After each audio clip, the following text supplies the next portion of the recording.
వచ్చిన తర్వాత మనకైతే ఈ రాయి అయితే కనిపిస్తుంది ఇక్కడ. ఇక్కడ అందరూ కూడా చేతి పెట్టేసి వాళ్ళు అంటే కోరికలు కోరుకుంటారు అనమాట. ఒకవేళ అవి నెరవేర్తి అనిపించినప్పుడు ఆ రాయి కదులుతుందని నమ్ముతారు. ఎందుకంటే మీకు చెప్పిన కదా ఆల్రెడీ మీకు శివాజీ మహారాజ్ కూడా ఒకప్పుడు యుద్ధంకి వెళ్ళే ముందు అట్లనే చేసేవాడు అనమాట. సో టెంపుల్ లోపల మాత్రం మొబైల్స్ అలో చేస్తున్నారు. బట్ ప్రస్తుతానికి అయితే యూజ్ చేయొద్దు మనము. సో టెంపుల్ కూడా మొబైల్స్ అయితే అలో చేస్తున్నారు, చూస్తారు కదా. సో టెంపుల్ మాత్రం మొత్తం చాలా డెకరేషన్ అయితే చేసిండ్రు. రీసెంట్గా దసరా అయింది కాబట్టి దసరాలో ఎంత పాట అనమాట. సో చాలా వరకు అయితే మనకి రెడ్ కలర్ గులాల్ అంతా లోపల చాలా క్లీన్ చేస్తారు మొత్తం అయితే. పబ్లిక్ కూడా చాలా మంది ఉన్నారు. నేను యాక్చువల్లీ ఏమనుకున్నా అంటే నవరాత్రుల తర్వాత పబ్లిక్ ఉండరేమో అనుకున్నాను. కాకపోతే పబ్లిక్ మాత్రం చాలా మంది ఉన్నారు. ఇక్కడ చూసుకుంటే ఇవన్నీ కూడా బొమ్మలు అక్కడ ఉన్నాయి. మనకి ఊరేగింపులో ఇంకా అక్కడ ఉత్సవాలు జరిగినప్పుడు సెలబ్రేషన్ చేసినప్పుడు ఇవన్నీ యూజ్ చేస్తారు.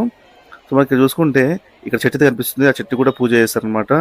సో ఇక్కడ మనకి కొంచెం ముందుకు వస్తే అక్కడ హోమం అయితే కనిపిస్తుంది. ఆ హోమం చేసే ప్లేస్ కూడా ఉంటుంది.